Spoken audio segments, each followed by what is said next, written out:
Get out of Iraq. This is a video response to the YouTube Out of Iraq video movement, which I'm going to add my voice to. The person who started the discussion, started the thread, said some interesting things. He mentioned that some people around the world feel hesitant about criticizing American foreign policy. I think that they need not feel hesitant. What the United States does affect the rest of the world, either in its economic or its foreign policy. And it truly is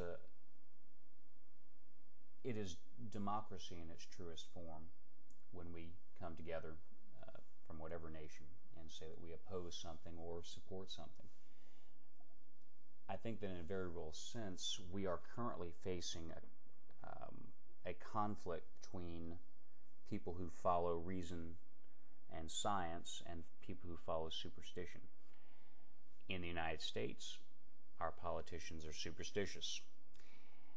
But I think people are starting to wake up a little bit.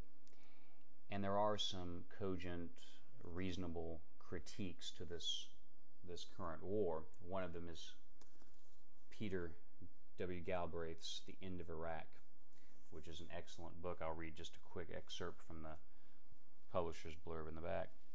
Actually, it is an excerpt. The Bush administration's grand ambitions for Iraq were undone by arrogance, ignorance, and political cowardice.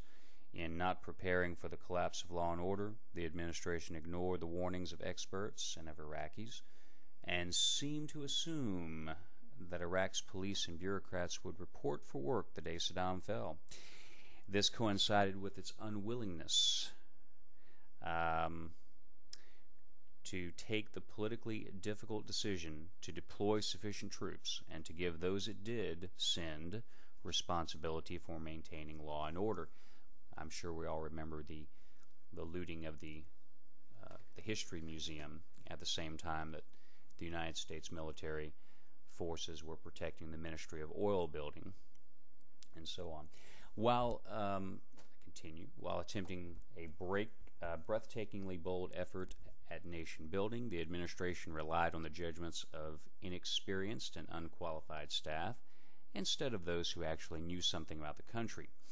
I have asked Iraq's elected political leaders where they thought the United States went wrong. All gave the same answer: when the United States became an occupier instead of a liberator. In short, when the Bush administration decided that it was more capable of determining Iraq's future than the peoples of the country itself.